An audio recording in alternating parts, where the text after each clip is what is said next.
folks. Welcome to the Horseshoe Theory. This is your extravagant co-host, Bradley Foster, along with... And I'm AJ Albaaj. I'll tell you, Bradley, I'm excited for this one. I don't know if you saw the debate. Did you see the debate last week? I watched bits and pieces of it. I can never... All the alcohol on earth couldn't help me weather this series of quote-unquote debates, I think. I learned that the hard way in 2016. I tried watching it, and oh, I couldn't. That being said, though, I made myself digest as much of that shoe leather as I could. And yeah, I'm excited to get into the debate, excited to talk about the fifth in a row most important election of our lifetime.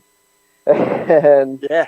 you know, really quick though, I want to say the thing that gets me pumped about this is that we must be doing something right because we're finally getting negative comments in the comments section. I'm so excited about that. It's been a long time. I love it. Listen, we love feedback here at the Horseshoe Theory. We're both coming from pretty diametrically opposed political viewpoints. And to find more people with different viewpoints, we love it. So please comment more on our page. Let us know what you think of the show and give us your honest feedback with how we can make it better. And I'm cool if you just want to hate too. Jump on in. So, let's get into this weird. I will say right off the bat, the second debate actually felt like a debate. You know what I mean? It felt a little I more. completely agree. It felt more presidential. They took cues from the VPs.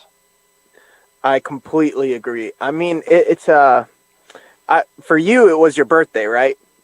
The 22nd it was, yeah. Yeah. So What are days in 2020? Yeah, right.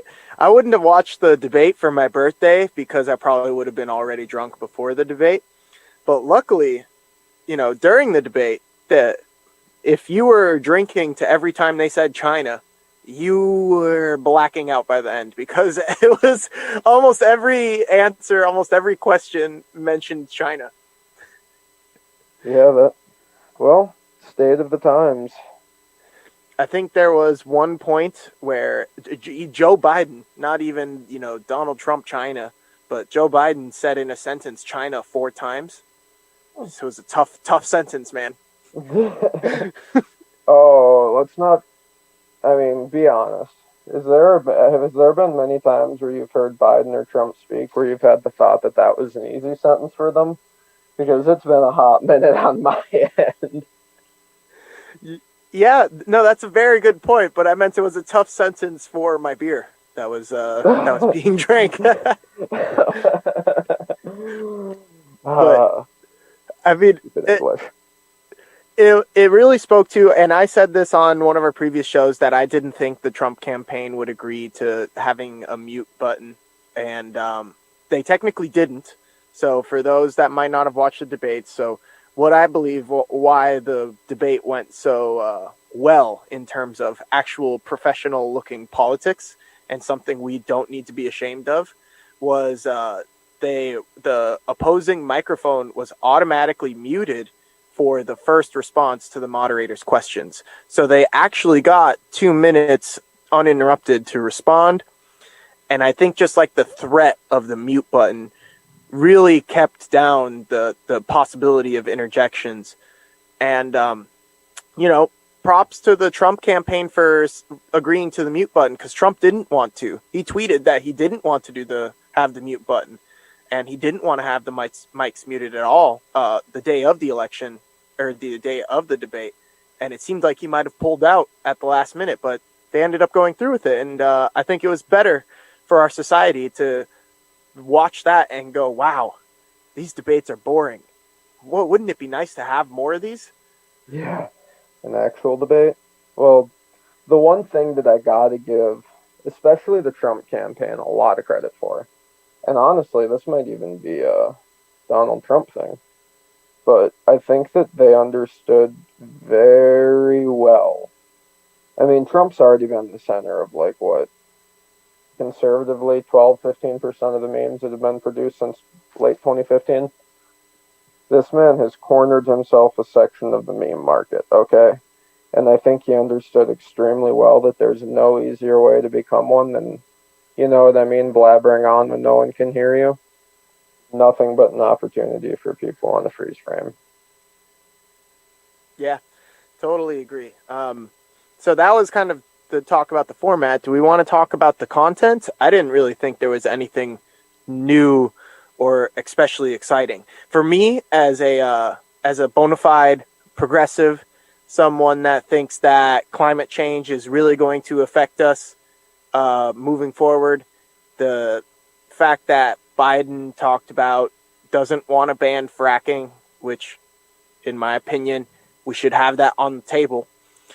And he said like we want to transition away from fossil fuels. I think he said that in the debate. And that became like something that the Trump campaign used as an attacking point. I was like, that's not even strong enough for me, you know? But the big thing about when you're talking about banning fracking is that, I mean, that, insofar as it still exists, I think that that would kill a lot of the so called blue dog Democrats even more. And the other thing, too, and I actually give Biden a lot of credit because I think that one of the things that I think that he's done remarkably well is that he goes just far to the left enough. You know what I mean? He's not AOC, he's certainly not Sanders, but he's not completely like gosh, I don't even he's not quite Hillary Clinton, you know? But the thing that I got to say, I mean, I thought that it was a smart response because I don't think that you can uh, make a position like that when fracking has done a lot of good. If you're talking in the international sphere, fracking has been instrumental in lessening us from the dependence on things like coal. It's been instrumental in weakening the power of the not just Saudi Arabia, but the OPEC oil states that for a while there, I mean, if we want to go back 50 years, right? Biden's still from the generation where you had to line up for hours. Granted, I think he was in politics back then. He probably didn't have to. But where his helpers had to line up for hours to get gas, right? They're rationing it. So I think that, because I mean, and to a certain extent too, especially with the state of uh, the energy sector where it is, and for some reason, and Fukushima wasn't in, but yeah, only made it worse. A lot of people still don't want to embrace nuclear energy, and if they do, they want it just somewhere else. So I think that I think that it's very much a pick your poison kind of a thing because if you don't, uh, because you need to not only do you need a comprehensive plan, but I don't think that you can just through whatever edict, especially at the presidential level, go off and just totally revamp a marketplace, you know? So I thought that that was a very, and I mean, granted, who knows what the heck either of these people are going to do, but I thought that that was a very measured response from the Biden campaign.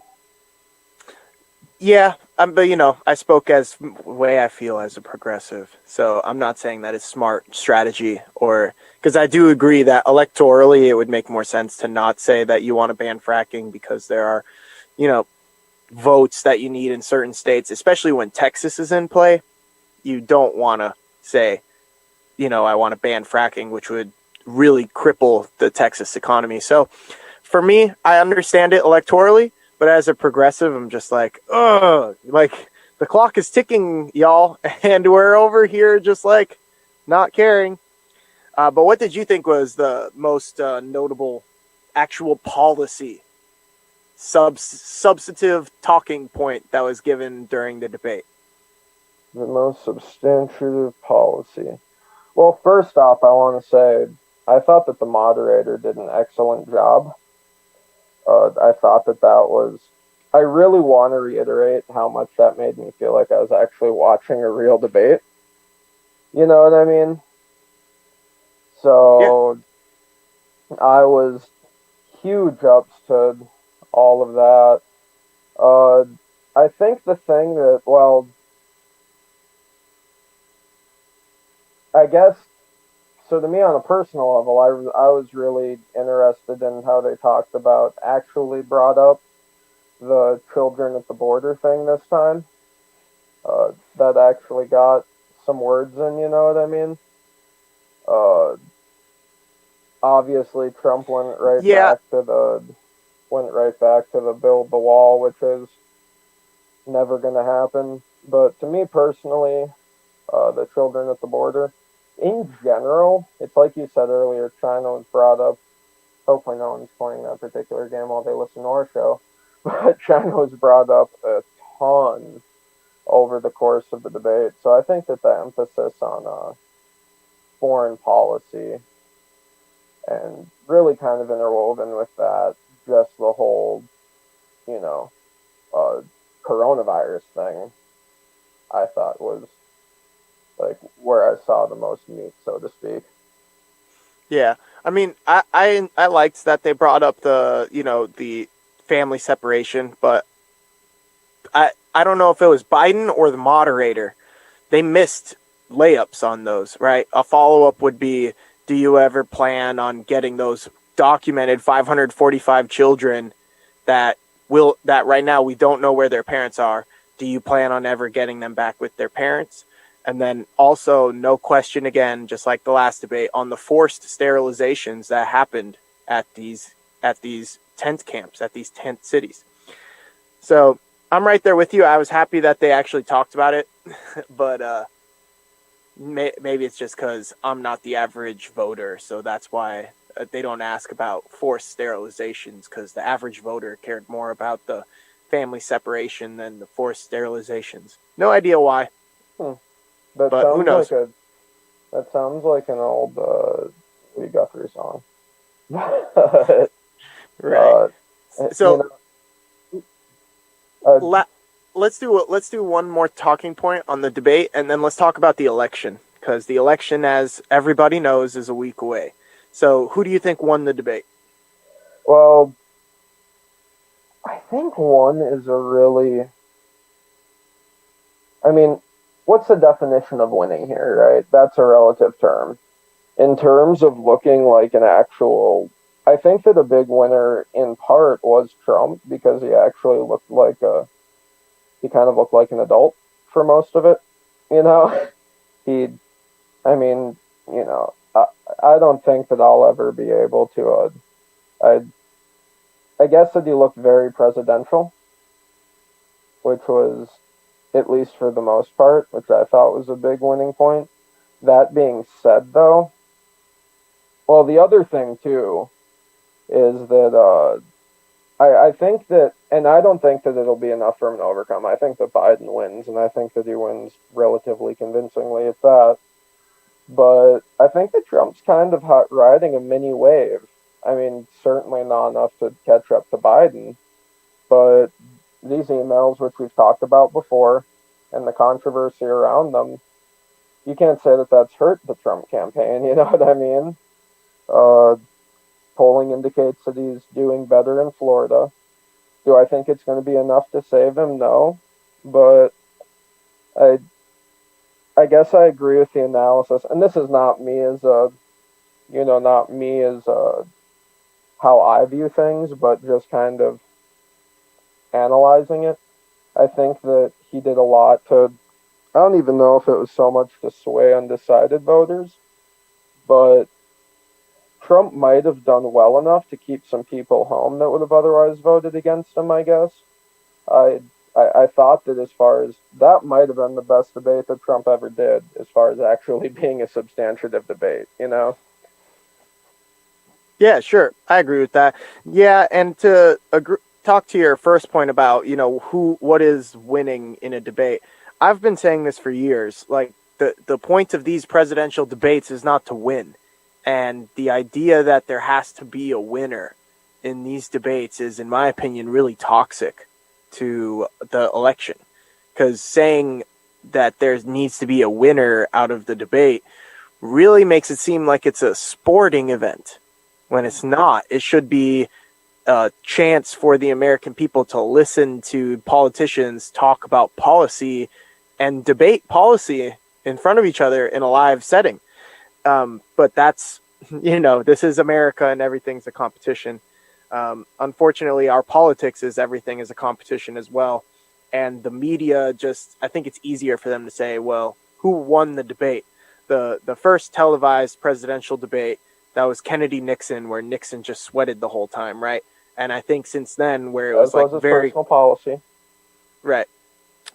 And so because of that first debate where it was so very clear that one, JFK was attractive, and two, Nixon was not and really sweaty. That's how people kind of got into this mindset of, well, there's a very clear and obvious winner. So all debates need to have winners. But in most debates, right, you're not going to have clear and obvious winners. You might have terrible sound bites like Romney's binders full of women, but like that was one of my. Remember when that used to be a scandal? Oh, those were the days. Oh, yeah. The good old days. But in terms of who won, I don't really think there's a winner. Polling suggests Biden won, but honestly, I don't think it would have mattered who won. And Agree. two, your point that the race is tightening. I mean, that's factually accurate, right? But the polls are like tightening from the national average, which was like a 10.5 point lead, to like a 10 point lead, to a 9.8 point lead. You know what I mean? It's that could be just some noise. That also could just be mean reversion. It doesn't mean that the campaign is working by any sense of the term. You know, the other thing about that too, I think, like I said, it's been, relatively speaking, right? It's been kind of a strong time for the Trump campaign over the last week or two. Uh, the Hunter email thing is not doing Biden any favors, right? I said a long time ago, the all Biden has to do to win the election, in my opinion, is just say the right things, but don't say a lot of things, you know. And I but to your point, there's only so much that you can do, and are we at a point, because we still have, what, as of this recording, the 25th, a week until the election, whereabouts. So there's a possibility that even that burst of steam fizzles out over the course of a week. You know what I mean? Completely, I Uh, completely agree. and can I say one more thing that I thought was absolutely fascinating to me? And I think it gives us a hint as to how the future will go.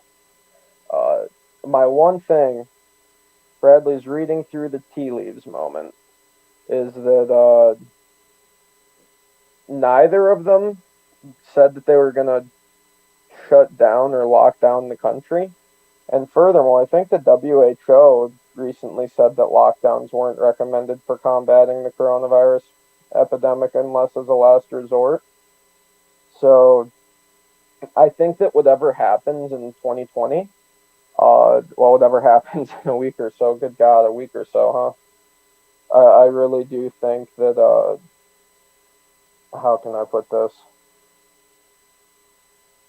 I think that we're going to see a relatively open economy, which I think gives I think whoever wins the election, just due to the sheer timing of it, will have another, at that point, 2.5 months really to develop answers and procedures. The death rate has already dropped dramatically on coronavirus. I mean, it's still too high, but like people, and it's a horrible thing that we've had to do it this way, right? But people in the medical system are adapting, treatment is getting better. A lot of people think that we've been through the worst of the coronavirus related storm. And there's a lot of things that are looking, I mean, it's tough to say that anything's looking great, but I think that whoever wins the election is going to have just consequentially a relatively strong economic backwind. So I thought that that was an interesting little, because obviously Trump isn't going to get up on stage and say, keep her locked down.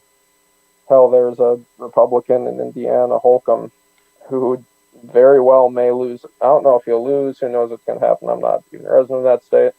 But some polling suggests he's now fighting with both the Democrat and Libertarian. And on the Libertarian thing, it's mostly over his past use of lockdowns and mask mandates.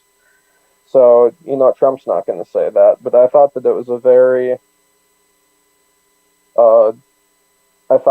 a very telling remark on the part of the Biden campaign about what a future coronavirus strategy looks like. So I don't know if I took that takeaway. My takeaway was that he was very non-committal and said he would listen to the scientists. And I think that a federal lockdown at this point doesn't make much sense. And it's going to have to be a state-by-state solution. I think a federal lockdown would have been more effective in the beginning, but I don't really know if that's possible in our legal system. But there's tons of things that our government could do that has not been done, and Biden said he would listen to the scientists. So I didn't really take it as a committal answer that said that he wouldn't lock down the country. I think he said that he'll listen to the scientists and essentially do what Obama did during the H1N1 epidemic, which is let the CDC drive it. And that's kind of what I took from it. Interesting. The other, I gotta say, man, it'll be very, very interesting to see how we continue to take on the COVID-19. Because the other thing, too, no matter who wins, I mean, you're not going to be president for long if everything's really, truly shut down. I mean, you might make it a term, but even in really weird economic times, the thing that a lot of people and politicians forget is it's the economy, stupid, you know? Yeah, but unless the virus is under control, the economy's not going to work, right? Like, we're still going to have supply chain disruptions. People aren't going to go to restaurants because they're worried about the spread of the virus, right? So the idea that the economy needs to come before the virus never really made much sense to me, because people are going to spend their money on different things because they are worried about the pandemic. People are going to buy things on Amazon instead of taking vacations. But I do think that we've digressed a little bit, and I think it's as good of a time as ever to take a break, and then we're going to come back and talk about, as Bradley hinted at, the fifth in a row most consequential election of our lifetimes. All right. We will see you shortly, folks. Hey, listeners, this is AJ Albaaj, and you're listening to the Horseshoe Theory again. So, Bradley, there is, legitimately the most important election of our lifetimes coming up right now.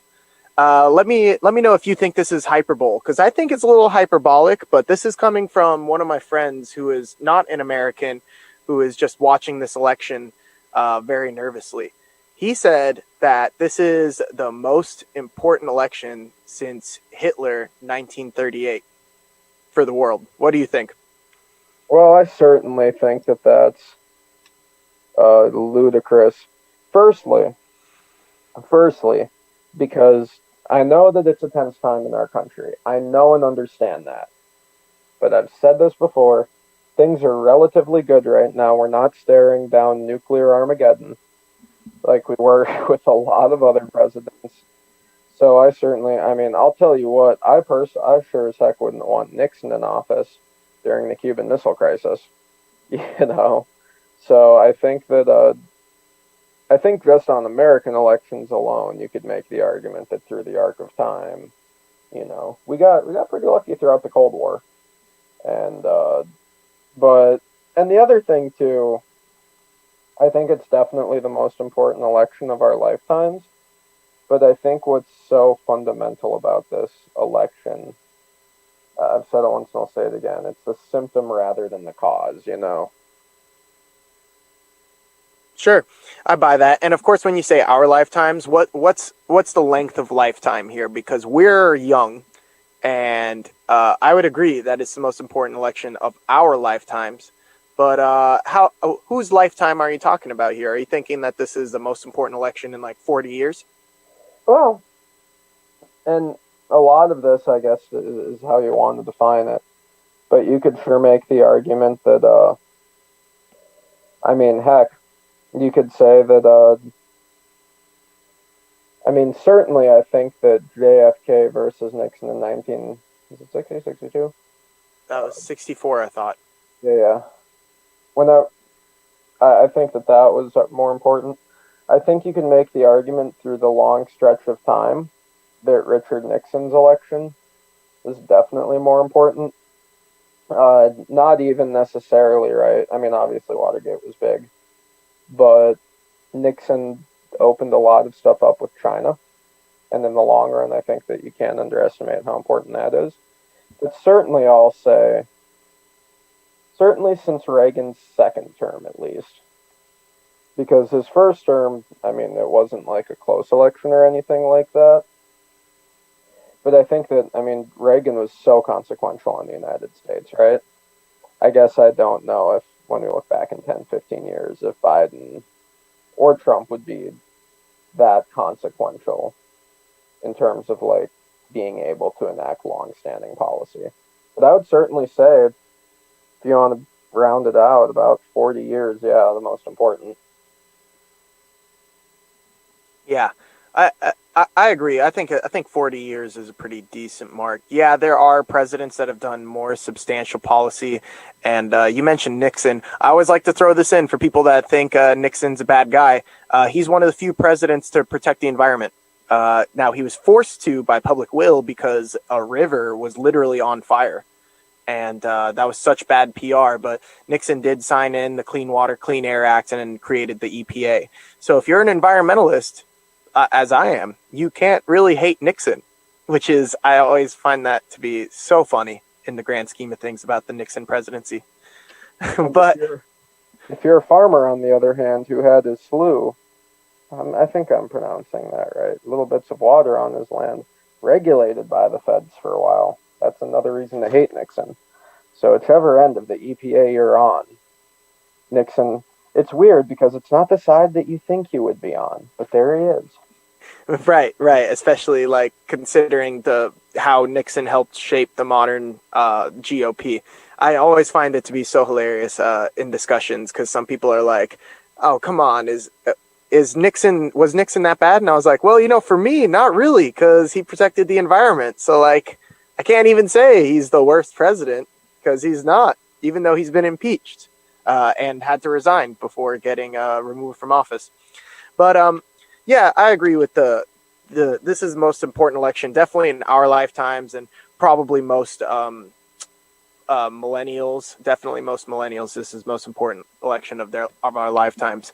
But it's kind of funny because it's so important. But does it seem like this is a close race?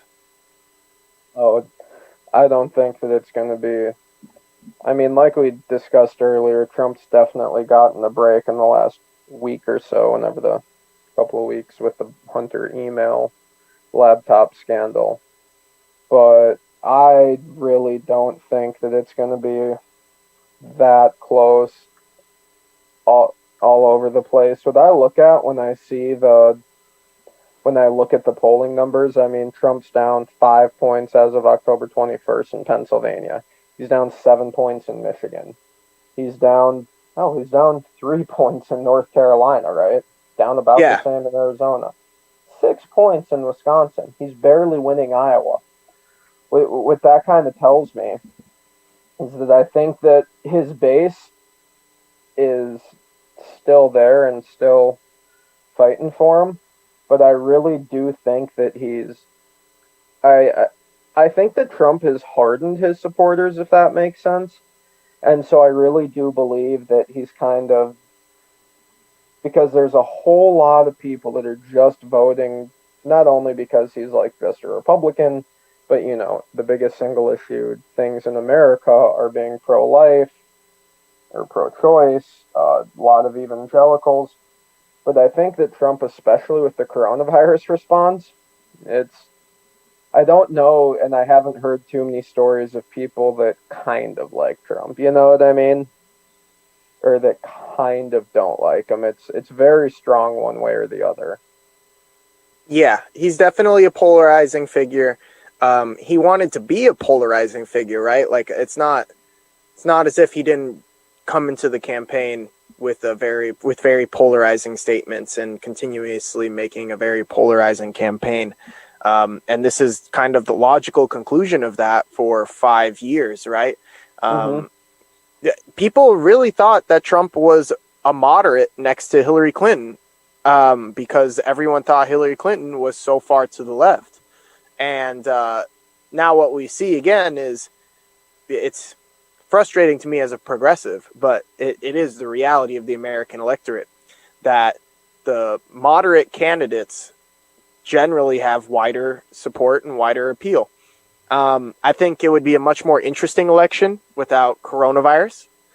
But as you pointed out regarding like polls, and I mean, just look at the polling averages. We're talking Pennsylvania, Michigan, Wisconsin, where Trump won and how he won the election. Um, we're talking Biden blowout in those states. Mm-hmm. We're talking about potentially, North Carolina, maybe even South Carolina being in play. I don't think South Carolina is super likely, but it's not far outside of the realm of possibilities. Iowa's a weird one because Obama won Iowa, and Iowa has, very a smaller amount of electoral college say, but at the same time, like the voters there are important because it's a decent amount of electoral college say per registered voter. Um, yeah, I think the craziest thing to think about in terms of whether this election will be a complete blowout or if it's going to be somewhat competitive is that Biden and Trump are essentially tied in Texas. Mm-hmm. Democrats A have been point or two, I believe. yeah. I mean, within most polls, margin of error, the polling average looks like it's maybe Biden between 2 to 1, or not Biden, but Trump ahead by 1 to 2 points, or depending on what sort of pollster ratings you're looking at, it's like a dead even race, right? And to me, that just you know the modern GOP really doesn't have a future if Texas isn't in play for the presidential election, right? That there would That's a need to be restructuring moment. right. Losing Texas would be a come to Jesus type moment for the party. And the idea that Texas is actually in play for the Democrats when the Democrats have been trying to push to get Texas for 20 years, it's pretty crazy. I mean, let's just look at the midterms in 2018. Beto O'Rourke lost to Ted Cruz by like 110,000 votes. Mm-hmm. And the idea that in a midterm it was that close, with Ted Cruz, who is just as much disliked as Donald Trump. Now, there's more polarization for a presidential election, of course, but there's going to be more voters in Texas. There's going to be a huge push to get people out to vote, and luckily, I say this is a good thing in terms of counting the vote. It's a bad thing for voter turnout, but they didn't really expand mail-in voting. So that means that we're going to have like the vote counts. We're going to know what happened in Texas regarding who won Texas potentially on election night, and I think that's huge. Yeah, and what I think it comes down to, and like you said, you cannot twist a fact of life. Coronavirus is touching everything, right? But on a bigger note, I think that really Trump's problem, because I see a world, and yeah, we can argue about the response to coronavirus. I personally thought that the FDA and CDC were made it a lot worse at the beginning than anything that they helped. But I think it's just really, and what I've seen from insiders, what I've seen written in articles, is that Trump is the problem. Because, and yeah, it's relatively easy to overlook when the economy is doing as well as it's doing, but he hasn't been consistent. When he has been consistent, it always hasn't been likable. He'll go on and make really grand overtures. I think he partnered with 50 Cent, if I remember that correctly, to reach out to the African American community, and then he just doesn't bring it up in the debates.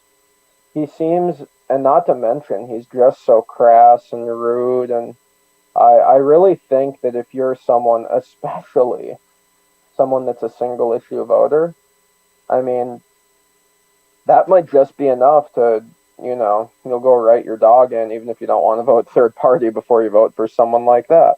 Especially if they didn't convince you on those single issues, which Trump hasn't been perfect at doing. You know, Trump talked a lot of smack about ending the wars, and he's talked about how he's going to bring the troops home after the election, hilariously, when he's still dropping more bombs. So, just as an example, I'm sure that there's a lot of people that, all else being equal, might have voted for Trump for one or two issues, but his rhetoric is costing him.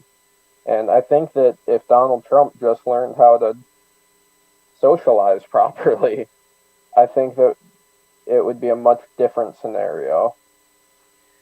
Yeah, I agree with most of that take.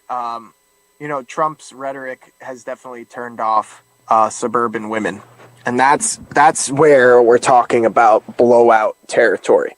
Because if Republicans lose the suburbs, we already know Republicans aren't going to win the cities. But if Mm-hmm. they lose the suburbs, I mean, we're in blowout territory. We're talking about Georgia being in play, man. I mean, I don't even know what to compare it to in terms of modern polarization that we have right now. That that should never happen. We're talking about Democrats winning Senate races potentially in Mississippi. Like, I don't I don't even know how to begin to like explain that this shouldn't really be happening. Coronavirus has definitely made it, a much more of a blowout because I really find it hard for if you're a president to have this happen in an election year, no matter what president you are, no matter what kind of response you have, unless it's like a technical, perfect response, it's going to be really hard to campaign on that. Mm-hmm. I So, mean, yeah, yeah, it's just to me, it seems like I I think that I think that this election could be potentially one of the bigger blowouts in recent memory, potentially the last 40 years. Like near Ronald Reagan level type blowouts, which is really crazy to think about with modern polarization. What do you think about that? the only, and I know we brought him up a few times, but the only uh, race that I can really recall that restructured politics so vividly was Nixon's Southern strategy, where he flipped the South for a generation. Because if Donald, and here's the thing, right? There might be a universe in which Republicans can make up lost ground, and you know how, and this is just uh, an example, but like after Stalin was out of office, all the Soviets like de-Stalinized. I think that the Republicans could de-Trumpanize. You know what I mean? Uh, and where they'll go, who knows? But maybe they soften their stance on social issues. Maybe they finally get with the polling on things like, I mean, certainly getting marijuana off the schedule already. Uh, but maybe they change their outlook on things like tariffs and foreign trade. Who knows? But the thing that I think is really, really dangerous for the Republicans, it's absolutely dangerous for them, is I think that there's a segment of Trump voters and therefore Republican voters that are Republicans far and away second. And it's a minority. It's not like the vast majority of Republicans or even people that are voting for Trump aren't necessarily crazy about him, right? Just a pragmatic decision. But I do genuinely think there's some that if the GOP tries to make itself more marketable, that wing might fall off. So I'll tell you what, if I'm a national strategist thinking about the next decade for the GOP, I'm chewing my fingernails a little bit. Yeah, totally. I totally agree on that. This clock on terms of the GOP's general policies and general rhetoric and their politics has been ticking for a long time. I mean, remember the 2012 like post election post mortem that they did, and they talked about not about expanding their views on immigration to try and appeal to Latinos and trying to expand their base. And then 2016, Trump came and threw that book out the window. So yeah, I don't know. We could be talking about massive sort of policy shifts. Uh, we'll see after the election. I'll just give my hot take. I don't think Trump's going anywhere if he loses. I really don't. And I think that Trumpism will be a part of the GOP moving forward no matter what. Or we could see him potentially and his brand of politics create a third party similar to the Bull Moose Party, thanks to Teddy Roosevelt. Now that's a throwback, everybody. But but I think that we should also talk about some Senate races. There's some interesting Senate races that are happening because right now most models project Democrats to take the Senate. And that's pretty important because there ain't no way in hell that the Democrats are going to lose the House right now. There's just too many incumbents. They don't have too many seats that are vulnerable. Actually, there is one seat that is vulnerable for Democrats in the House, and that's that's local representative of Minnesota 7th District, Colin Peterson.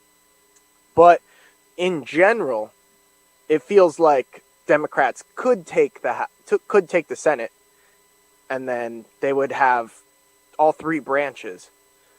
Do you think that's very likely, Bradley? What do you think about that? Well, firstly, I think that the Republicans are definitely in danger of something of a blowout. Uh, I do see a world in which the Republicans hang on by the skin of their teeth to 51, but I mean, that's really the best case scenario, right? Is that they just narrowly don't lose it. But, really, I think what it comes down to is the Republicans have lost not only, like you said, the House is never really all that competitive, right? The Republicans weren't going to win that back. And I think that I've said it once and I'll say it again, this is just the worst timing. If you're, on the Trump campaign, this has all been, or Republican strategists in general, this has not been a fun little timing for you. You know what I mean? Uh, you're talking about the economy going in the gutter. Uh, you're talking about a lot of things with direct anger, and then not to mention, you have a candidate that is really, really not resonating with a lot of Main Street voters in Trump. So yeah, my prediction, if you want to call it that, and this is really just like a crapshoot, right? But I think that the Democrats narrowly take the Senate, but I don't think that they're going to be able to just push stuff around, though. I think it's going to be a very contentious Senate process over the next 4 years. So, as in, you think it's going to be 50 with the vice president, Democrats control the Senate, or 51? Like 51, maybe if they're lucky, 52. Okay. But yeah, 51-49. That'd be a good night for the GOP, I think, just because they would really, when you include senators like Joe Manchin from West Virginia, Kyrsten Sinema out of Arizona, and potential new senator Mark Kelly, which, by the way, I think Mark Kelly is a lock for a win. Put him in the books, man. He's got an 11, 12-point lead, and McSally already lost in 2018. Lock it in. That is a Democrat win right there. When we're talking about three moderates, moderate, Joe Manchin only votes with Democrats like 60% of the time, and he's like pretty Republican, considering he's a Democrat from West Virginia. I wouldn't even say that Democrats would have a good majority in the Senate if they only had 52 votes, with those three moderates potentially controlling everything in the party. Well, and it's interesting how it's evolved, because obviously we've kind of downgraded the importance of the filibuster over the last decade or so in this country. But it's interesting how the kind of mechanisms for the minority party to influence change, because that's exactly what the Democrats tried to do to the Republicans over the last 4 years.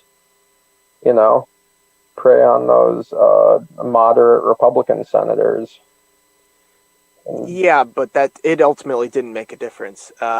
Susan Collins and Murkowski, they continued to sound like a moderate but not vote like a moderate, versus Manchin sounds like a moderate and votes like a moderate, unfortunately. But that's just the way. That's kind of the way things are in the Senate right now, and I don't see it getting, local politics become more national, especially for those Senate races. People view those seats differently and see them much more as a extension of the party, which they should. And that's kind of the way we are moving forward. I do think it's interesting that you think Democrats will only have 51 or 52 seats, because I do think that I think the most likely scenario is Democrats with 55 seats in the Senate. Really? Yeah, You're I going do. full tilt. Yeah, I think that this is going to be a massive shift. I mean, a pickup of 7 seats for Democrats, it makes much more sense when we're talking about generic congressional ballot. Democrats are up by like 8 or 9 points. That Biden is up nationally by like 9.8 points. That there are so many seats that Republicans have to defend. I mean, we're talking about a potential Democratic senator from Georgia if we have Ossoff win, and there's 2 seats open in the Georgia election. So if things go right, especially for a potential runoff for the Georgia special election, we could be seeing tons of money going into that Georgia seat, because that could control the type of mandate that the Democratic Party gets.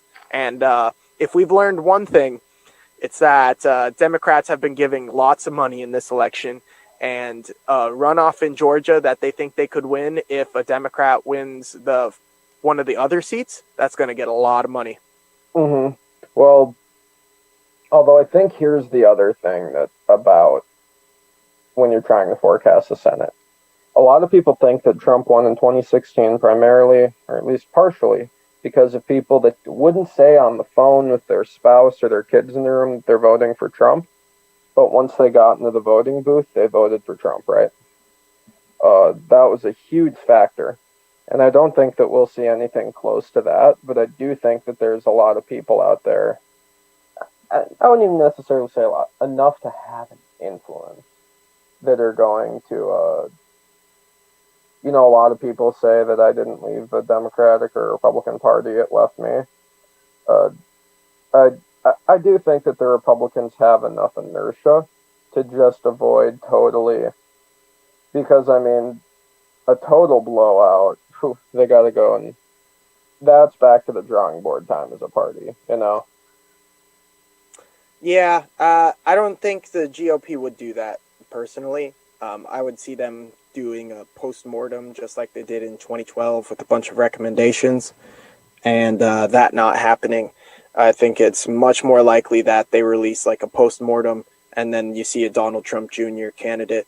But that's talking about 2024, which is way too far away, and that already is going to cause some sleeping problems, knowing that we're going to talk about that for the next 4 years.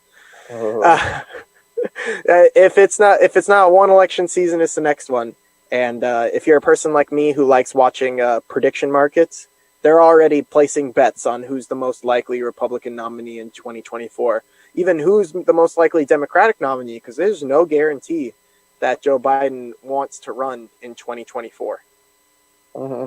He could be a one and out. I see that. I see that very likely. He is the oldest candidate to ever run and potentially to ever win. He's like 78, right?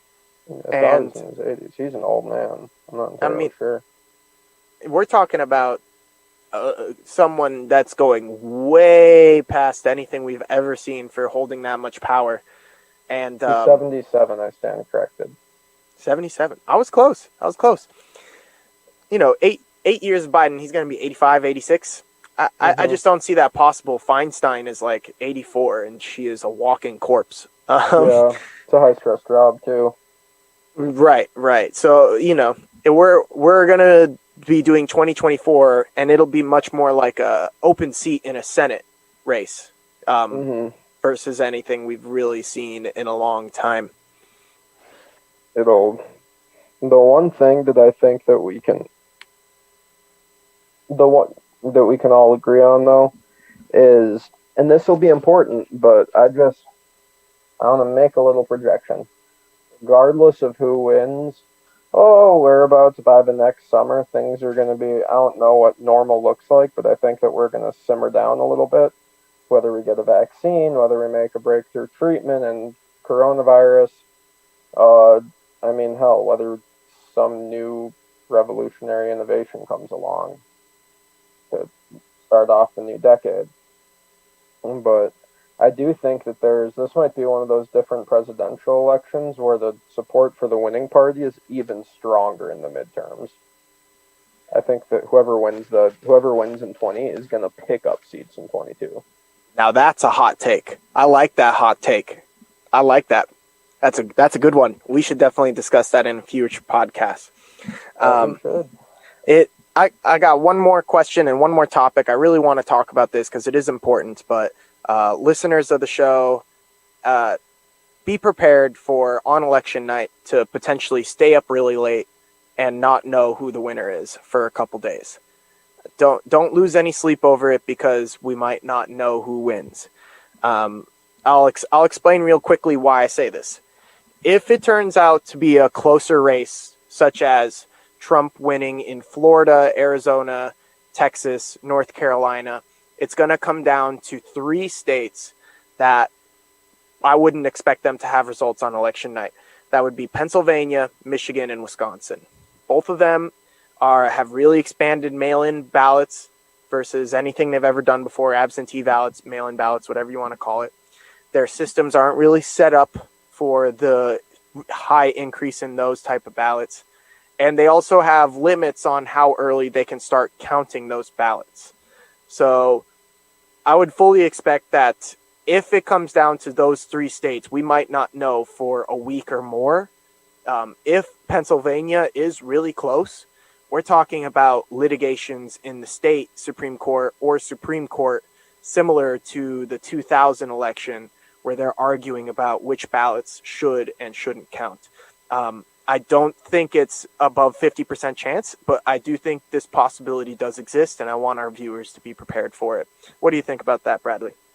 Well, I mean, everyone's just got to remember the context that we're living in this year, right? Nothing's been usual. I think the important thing for people is once the election's passed, just it won't be like in 2016 where we knew the night of. I remember staying up late and being absolutely stunned in 2016 myself. But it's different times. You go to the grocery store differently than you did in 2016. The election timing is just going to be a little bit different because it's a once in a generation pandemic. Just please remember that this is a once in a generation pandemic, and everyone just needs to be calm. Everyone needs to be calm, and the lawyers will litigate, the judges will rule, whatever. But everyone just needs to keep an air of calmness about them. I mean, granted, and it might turn out that the mail-in ballots there's such an overwhelming. I think if there is going to be I think if Trump wins, it's by the skin of his, just barely the skin of his teeth. But unless Biden gets a blowout, which may not be very likely, and gets a blowout in certain states, because like you said, it's not so much what states go where, it's that Trump needs a very specific set of things to go his way in order to claim the next presidency, right? He needed them in 2016, he'll need them again now. And if the Biden campaign can remove a couple of those early, maybe it doesn't even matter.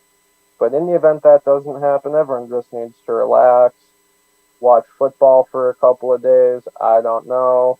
Enjoy a nice walk unless you're in our listening area and are enjoying 3 feet of snow. But, yeah, I think the big thing for us all to remember is that these are different times. So don't be shook if this is a little bit different as well in the timing of it. Yeah, I really couldn't have worded that any better, Bradley. I completely agree. This is a strange time, so expect a strange election, and anything is possible.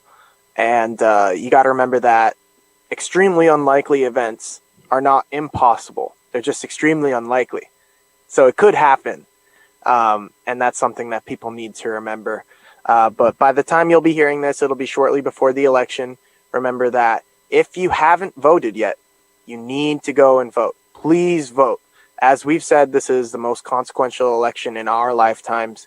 Please go vote. If you're sick of the way things are, go vote. If you want more of the same, go vote. If you want to fight the power, then you need to go vote. Am I right, Bradley? Yeah, and the one thing I want to make sure that I'll finish off this go vote, but good God, go educate yourself before you vote. Make sure you know who you're voting for, or else you might just wind up like those voters in a rural New Hampshire county who elected a transgender Satanist anarchist for their sheriff candidate in the Republican Party. Make sure that you're doing your research, but get out there, get involved, put your ballot in the box, all that good stuff. There would be nothing better than for us to finish one of the worst years of our lives with an uneventful election. That would be so nice. Oh, If we could. Go ahead. Oh, I would love to just be able to. I want it to be called early. I want it to be calm. I want it to be overwhelming, and I want to have a six pack, and I want to just go to bed at 10:30 and wake up and go back to some semblance of normal for a little bit. So I've got some bad news for you regarding that, Bradley. You do live in the East Coast, so it's gonna your results are gonna take a while to get in, and you'll be up late, unfortunately. Well, maybe I'll just go to bed and let Morning Bradley deal with it. Yeah, whichever works. But please, everyone, go out and vote. There's nothing better to tell the powers that be that you're happy or dissatisfied than to vote. And if you're a person like me who wants to fight the power, go vote. And with that, I'm AJ Albaaj. This is then Bradley Foster. And y'all are listening to the Horseshoe Theory. Have a safe election, everyone. We'll see you on the other side.